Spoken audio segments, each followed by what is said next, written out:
We'll go ahead and take this next caller. Caller, welcome to the show. Please tell us your name and where you're calling from. Good morning, Tovia and Will. This is Sean in Montana. Hello, Sean. Welcome back to the show. Very good. Almost every week. Yeah, I know, right? I'm going to set a record. Well, I'm starting to get your mail here. I think that's when we're going to have to cut things off or slow it down. I'm just kidding. Sean, what's the question for Rabbi? I've been reading some articles with my wife, and some of these articles out there talk like the Noahide laws are actually evil. They are completely corrupt. They're used to, in the future, potentially, when the Messianic age happens or whatever, for the Jews to behead people who, don't say God's name incorrectly and stuff like that. But my question is do the Noahide laws overwrite the Ten Commandments? And where specifically in the Tanakh Torah do the seven Noahide laws come from? Okay, gotcha. Do the Noahide laws override the Big Ten? And where in the Tanakh does the Noahide laws come from? Okay, very good. Very good. Rabbi, got that okay? Just for those who are watching this who are not familiar with this phrase, it's a term we use because every human being today is a descendant of Noah. Every person alive today is a descendant of the 8 people who survived the flood that took place thousands of years ago. What I think happens is that the term Noahide scares people because I never heard of that term. Usually people use these terms and people go, we don't believe in Noahide. Well, a Noahide is somebody who is not a member of the children of Israel, not to the best of their knowledge, a descendant of Abraham, Isaac, and Jacob, that have embraced the Jewish faith, but have not converted to Judaism in the sense that becoming a Jew, becoming a descendant of Abraham, Isaac, and Jacob. You may ask, how do you change who you are a descendant of? I'm not going to go into that right now. The Noahide laws are 7. The number 1 and most important is the prohibition against blasphemy, and its corollary that every person is created in the image of God and must worship God. In fact, all the Noahide laws, a person must observe them because the God of Abraham, Isaac, and Jacob commanded that person to do that. Now, such a person has a place in the world to come. The calling to worship God and submit to God is made all over the Jewish scriptures long before Mount Sinai. Abraham was considered righteous, and so was Job. Both of them lived long before the Ten Commandments were given at Mount Sinai. Oh, if there were no Noahide laws, what did they do right? I have to say this. I find when people say that they don't believe in this Noahide law business and they'll speak about it that way, I just stand there with my mouth open wondering, did you ever read the Bible? And they'll go, show me the Noahide laws. Well, the Torah doesn't use that language, just like the word religion isn't in the Bible, but it certainly talks about having a faith in God and following that faith. But if let's play what if, okay? If we are to believe that the nations of the world were not given any commandments, told nothing, and the first time commandments were ever given by God was to Moses at Mount Sinai. If that's the first time, then I need you to explain to me what exactly did Cain do wrong. That means he was never told not to murder. Moreover, how do you explain Genesis 6? Genesis 6 is an explanation, essentially, of why God would destroy the world, because they were sinful. They were in rebellion against God. They had committed these horrific sins, not only denying God, but they were engaged in rape, forcing women to bear their children, theft, destruction. What was wrong with this? What did the people of Sodom do wrong? That means think, my friends, think. Incidentally, one of the prohibitions, the 7 laws, that means what I think people who say, I don't believe in Noahide these Noachide laws is they're going, it just sounds strange to me. I'm not seeing that phrase. And I grant it, they're not. They may come from a Christian world, they're not aware of it, not familiar with it. But just forget the linguistics and just ask yourself, are you saying that prior to the giving of the Torah at Mount Sinai, or prior to Exodus 12, where we encounter Moses telling the Jews that they have to, about the Rosh Chodesh, and by the way, Chodesh Tov, because now we're going into the final month of the year, Adar, this evening for me here in Indonesia.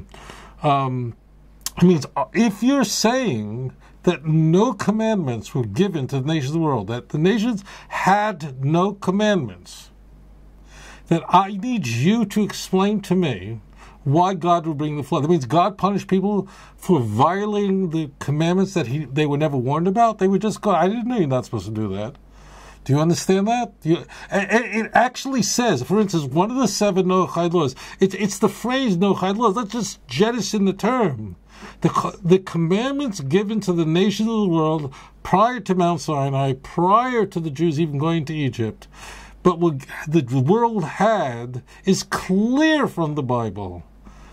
And I know why, because just people go on YouTube, and I don't know, that's where they get their scholarship from. It's strange that the show is largely watched on YouTube, but you got to know who you're studying from. Noah was warned, read Genesis 9, following the flood, Noah and his descendants were given permission to eat meat. Prior to the flood, they were vegetarians. And it specifically says there that they are forbidden to eat the flesh of a living animal. That's one of the 7 Noachide laws. So I don't know what you're talking about when you say there were no Noachide laws. If there were no Noachide laws, I need you to explain to me what Job did that was righteous. I need you to explain to me what the world did wrong if they weren't warned. There can't be punishment if people weren't aware that there's something wrong with this sort of behavior. The answer is obvious that the nations of the world had al pi Kabbalah, which means they had already received it going back all the way back to Adam, that there was a way that God wanted the people of the world to live, and that murder was unacceptable and theft was unacceptable, and that immoral life was unacceptable. If it wasn't unacceptable, I need you to tell me what exactly the people of Sodom did wrong. That means if God never said a word of how to live your life, if there were no laws prior to Mount Sinai, I need somebody to tell me, to explain the end of Genesis 18 and the entire chapter 19. I want to know what Sodom did wrong. Because the people of Sodom will go, did we do something wrong? Were we told to do something differently? When Abraham bargained with God, in a sense, pleaded with God, perhaps there are 50 righteous people, 40 righteous people in the city. What would have made someone righteous? What commandments would they have been keeping, observing, if there were no laws prior to Mount Sinai? You can't believe this. The people who say, I don't believe in Noahide laws, I think are probably really good people, and they just think the term comes from the Talmud, which it does, and they think therefore it's rabbinic Judaism and it's not biblically based. And they're told this by their pastor, or they're watching people who really just don't know Scripture. And look, what did I say to you on this broadcast? What is there anything I said to you that a 7-year-old who's raised in a religious home, a Bible-believing home, would find surprising? No. There would be no reason what Sodom wanted to... for instance, one of the prohibitions, one of the commandments is for any child of God is to live a moral life. Meaning that they would not have illicit sexual relations. Well, I want to know what was wrong with Sodom. Why was homosexuality, what was wrong with it, if no one said anything about it? It should be stated, incidentally, that when we talk about 7 laws, I must state it, because this will not be understood. These are 7 categories of laws. So there are, when, for instance, the commandment to abstain from living an immoral life personally, there's a whole wide range of relationships. There's actually 19 relationships that are forbidden. It's not, you can't sleep with your sister. Incest is forbidden to any person because every person is created in the image of God. So people who say there aren't Noachide laws, I know why you're saying it. You're not a bad person. You've probably been told that, but you'd have to answer the question of what did anybody do wrong prior to giving the Torah at Mount Sinai? And they clearly did, and they would be punished for something. And no one would be punished for violating commandment that they were never given. Okay? But what I think is the barrier is they're hearing the term Noachide laws, which they're not familiar with, and they're going, oh, this is something the rabbis concocted.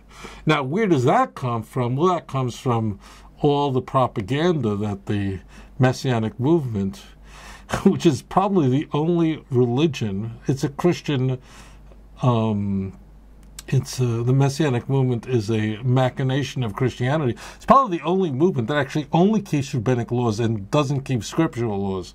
But because of this, you're constantly bombarded with the rabbis invented stuff and invented traditions. You've just been bombarded with this for 30 years. You really believe that. And we're all stupid. So you then hear the word Noachide laws. It is true that those words are not found in the Jewish Bible. The reason why the term Noachide laws were adopted is because we're all the sons of Noah. You call it anything you want to. You might ask the question, why are they not called the laws of Adam?